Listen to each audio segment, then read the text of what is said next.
Hello, everyone. Namu Myoho Renge Kyo. Thank you for being here. Welcome. Another day, another Go Show. Let's see. Our Go Show that we begin today is called A Father Takes Resolve. And let's get right into it, shall we? Nichiren begins, "As I had not heard from you in a long time, I was feeling quite anxious. Nothing could be more wonderful than this matter between Taiyu no Sakan and yourself. It is indeed marvelous. We read in the sutras that it is customary that when an age begins to decline, sages and worthies all seclude themselves from the world, and only slanderers, flatterers, smiling backstabbers, and those of crooked principles fill the land. To illustrate, when the water level drops, the pond is disturbed, and when the wind blows, the sea is never still. We also read that when the latter age begins, and when droughts, epidemics, and great rains and winds come in succession," it sounds like the world today, doesn't it? "Even the large-hearted become narrow, and even those who seek the way adopt erroneous views. Consequently, the sutras say that father and mother, husband and wife, and elder and younger brothers will be at odds with each other, like hunter and deer, cat and mouse, or hawk and pheasant, to say nothing of relations with strangers. Monks possessed by the heavenly devil, negative influences such as Ryokan and the others, deceived your father, Simon no Taiyu, and tried to destroy you and your brother. But you, having a wise heart, heeded Nichiren's admonitions." Excuse me. "Therefore, just as 2 wheels support a cart, or 2 legs carry a person, just as 2 wings enable a bird to fly, or just as the sun and moon aid all living beings, the efforts of you brothers have led your father to take resolute mind and conviction in the Lotus Sutra. It is wholly due to you, Hyoe no Sakan, that matters have worked out this way." And that candle's going through some revolution. We've read about these 2 brothers a while back in a Gosho addressed to the 2 brothers, about their father, who was a true word adherent, a nembutsu practitioner, and who threatened his sons with excommunication or taking their lands and vied them against each other. Anyway, he was an adamant obstacle for the brothers. And Nichiren advised them, just continue your practice, stay straightforward. Sooner or later, your father will come to understand, will come to his senses, so to speak, and he'll see that nembutsu practice isn't what it is claimed to be by Ryokan specifically, he talked about here. So evidently, from the tone of the letter, we can see that the father has perhaps changed his mind. So let's read further. "According to the teachings of the true sutra, when the latter age has begun and Buddhism has fallen into complete disorder, a great sage will appear in the world. For example, the pine tree which withstands the frost is called the king of trees, and the chrysanthemum, which continues to bloom after other plants have withered, is known as a sacred plant. When the world is at peace, worthies are hard to distinguish. It is when the age is in turmoil that both sages and fools come into view. How pitiful that Heino Simon and the Lord of Sagami failed to heed me. If they had, they would surely not have been beheaded, or have beheaded the envoys from the Mongol Empire who arrived a few years ago. No doubt they regret it now, because that spawned an invasion from Mongolia. The great ruler, Emperor Antoku, the 81st sovereign, commissioned several hundred teachers of the True Word School, including the Tendai chief priest Myoun, to offer prayers in an attempt to subdue the general of the right, Minamoto no Yoritomo. But their curses rebounded upon the originator, quote unquote, as the sutra says. Myoun was beheaded by Yoshinaka, and Emperor Antoku drowned in the Western Sea. The 82nd, 83rd, and 84th sovereigns, that is, retired Emperor of Oki, the retired Emperor of Awa, and the retired Emperor of Sado, as well as the reigning emperor, these four rulers had the Tendai chief priest, and you remember by this time, Tendai wasn't what Dengyo had established. It was basically a True Word spin-off. It had really fallen into erroneous views by this time. So calling the Tendai chief priest, don't think of Tendai Chinese or Dengyo's Tendai in Japan. This is a latter, more corrupted Tendai that equated itself with True Word or even Pure Land. But anyway, had the Tendai chief monk and administrator of monks Jien and 40 or more other eminent monks, including those of Omuro and Miidera temples, offer prayers or meditations to subdue the Taira general Yoshitoki. But again, the curses rebounded upon the originator, quote unquote, and the above-mentioned four rulers were banished to various islands. Concerning this great evil,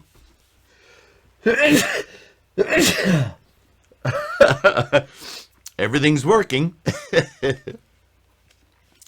Concerning this great evil teaching of the True Word School, the three great teachers, Kobo, Jikaku, and Chisho, violated Shakyamuni Buddha's golden words that the Lotus Sutra is supreme, interpreting them to mean that the Lotus Sutra ranks second or third and the Mahabharachana Sutra ranks highest, going against the founder himself.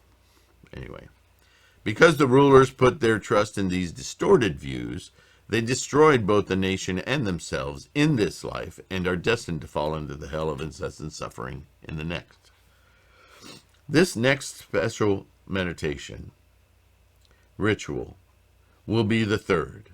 Those among my disciples who have already passed away are probably now observing this with their Buddha eye. And those whose lives have been prolonged, watch with your own eyes. The ruler and other high-ranking officials will be captured and carried off to a foreign land, and those who conducted the ritual meditation will either die insane or end up in a foreign land or hide themselves in the mountains and forests. The messenger of Shakyamuni Buddha, the Lord of Teachings, has twice been paraded through the streets, and his disciples and other supporters have been thrown into prison, killed, injured, or driven from the provinces where they lived. Therefore, the guilt of those offenses will be unfailingly extend to each one of the inhabitants of those provinces. Also, people will be afflicted with white leprosy, black leprosy, or all kinds of other terrible grave illnesses. My disciples understand the reasons for this. So he's talking about the current temperament of these True Word Nembutsu leaders visiting all kinds of pain and suffering on followers of Nichiren's teachings of the Lotus Sutra. With my deep respect, Nichiren. So, although this letter is specifically intended for you, the brothers, it should in general be shown to all my followers. Do not tell others about it. So, in other words, in your role as in your bodhisattva practice, although I write this letter to you, you can share it amongst other followers of the Lotus Sutra and my doctrine, Nichiren's doctrine of the Lotus Sutra, but don't tell people outside of our sangha about it, because you'll just stir up a lot of angst and retributions, because you'll cause fear in these people, and the only way they know to respond to fear is with violence. So go ahead, spread it, propagate it amongst ourselves, amongst our sangha, followers of Nichiren. So it's an interesting letter, and an interesting caution, because everything he describes, although it's in a time of Mongol invasions and unrest in Japan, we can see as he describes the nature of the unrest and the nature of how sages are kind of buried in the noise, and it's the most idiotic and unreasonable thinkers that seem to rise to prominence, right? The chaos is taking over. The lunatics are taking over the asylum, as it were. Well, this is very much the state of the world today, right? So this is why Nichiren is an interesting point of study for us, and you can see, as you study Buddhism, why we are in the same era, this latter day of the law, where we have all manners of cults and sects and groups and sanctioned and unsanctioned groups, all spreading teachings of Buddhism, from the most ridiculous magical thinking to very hardcore sectarian. Look at what's going on in Burma. What's it called now? It's not called Burma. But the military uprising there, just worldwide, there's so many crazy things happening under the label of Buddhism that aren't Buddhism at all. So, in that way, we read here about Japan in the 13th century with Nichiren. And from what we read, we get the sense that there's 8 major other schools competing, vying for political power, certainly wreaking havoc on Nichiren's followers and his doctrine, but never succeeding. They just create a lot of noise, but he seems to rise above it all the time, surviving execution attempts and exiles and so on and so forth. But his followers sometimes aren't so lucky. And so it's amazing the strength of conviction that so many of his followers have in the face of the very threat to their lives, right? But can we surmise from this that there were even more schools of thought independent of these major 8 schools? Perhaps not. Things were, although very violent in those days, I think they were very strict. They had a lot of strictness about their behavior, right? But today there seems to be no holds barred. I mean, if you can have an email account, you can start your own cult, your own version of things, right? And that, on the one hand, is an open door for propagation, which by itself is a wonderful opportunity. But it also, because it's so unmonitored, unscholarly, so there's no checks and balances on what are you saying, where did that come from, that things can stray very easily, even with good intent. So, and this is a message to all of us as we practice Buddhism, to check ourselves constantly. Am I going by the scholarship of Buddhism here, or am I straying toward convenience? Have I talked myself into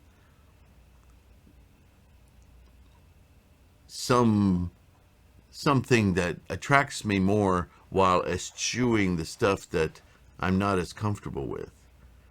If something doesn't feel comfortable to you, you should redouble your efforts in studying it, because there's probably something of value there, and your karma is pushing you from it. Don't be a slave to your karma. Don't let your life be driven by your monkey mind. Instead, take hold of your mind and direct it how to be. Myoho Renge Kyo. Whatever that is, let it manifest itself so that I can see it, experience it, be in it. Myoho Renge Kyo, right?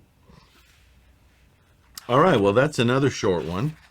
A really wonderful encouragement to one of the brothers. And the next one, which is the 3 kinds of treasure. That should be an interesting one. They're all interesting to me, but I say that not because I'm just trying to be celebratory, but because it's going to present another bit of information that perhaps we haven't talked about, and we can see how that ties into the big picture. I encourage your practice. I encourage you to study. I encourage you to take anything I've said, or as you may read this book as well as me, of translation, that if anything sticks out to you that makes you frown or makes you wonder, don't satisfy yourself with not knowing. Use it as a point of study. Go for it.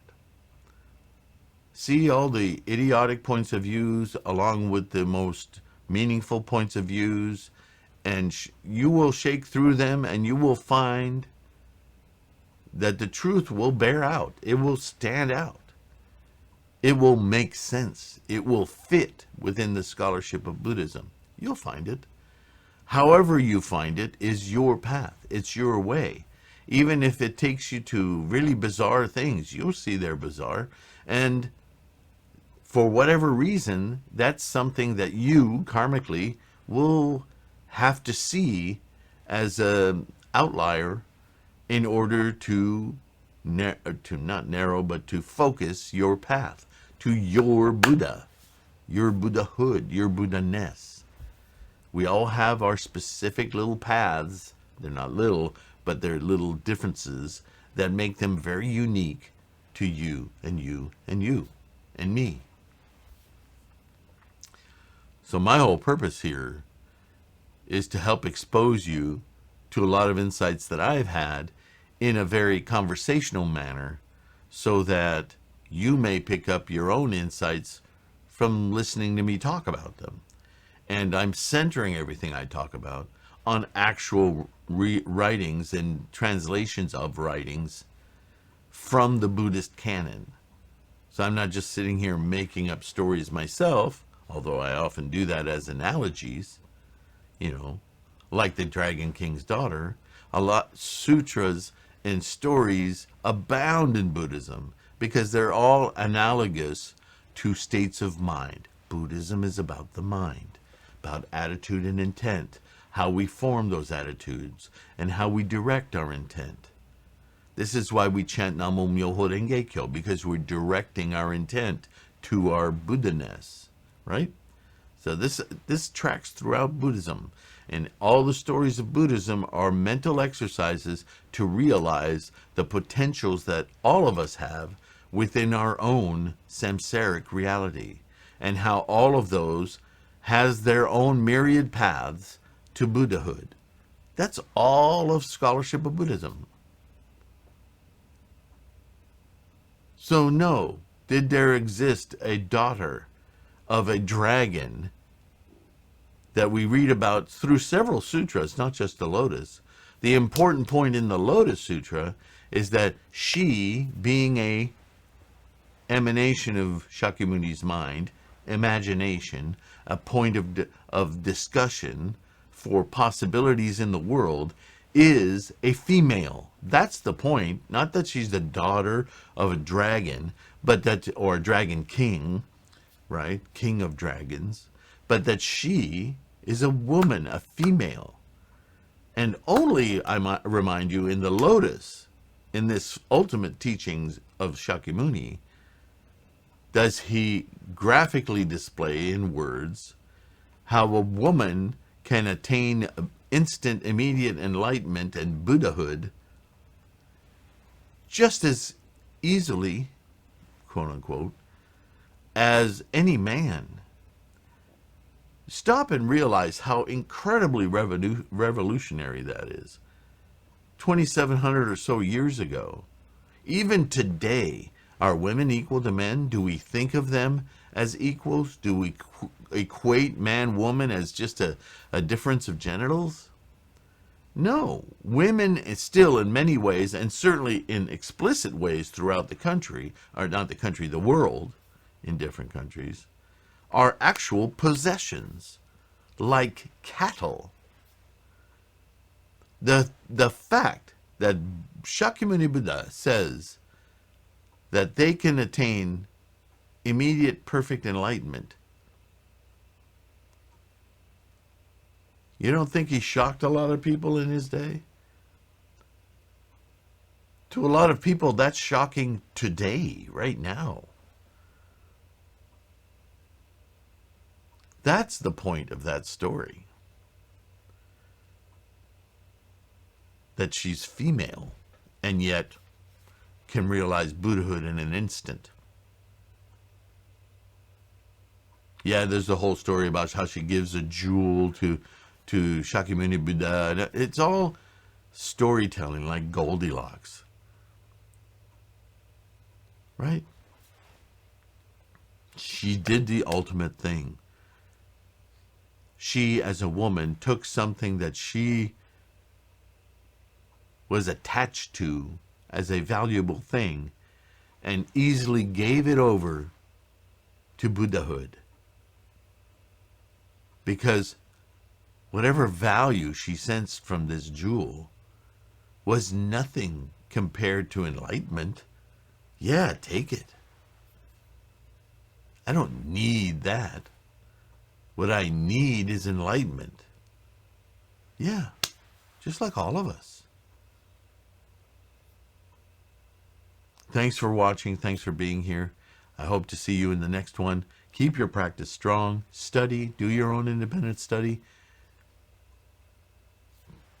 Exchange ideas in the comments. Let me know what you guys are thinking. Email me directly, tlksylvain@gmail.com. Use the website, threefoldlotus.com. I've put a ton of information. It's all free on that website, including links to my Patreon page, to Cocoscope, to all sorts of white papers, to my bookstore, to get your own Gohanzon, all of that. It's all on threefoldlotus.com. Share this video with people that you think would be interested in practicing Buddhism correctly. I can't ask any more of you than that. Just watching these videos is very important for me, for my practice, and I trust for yours. So, with all of that gratitude, I'll let you go and I'll see you in the next one. Thanks a lot.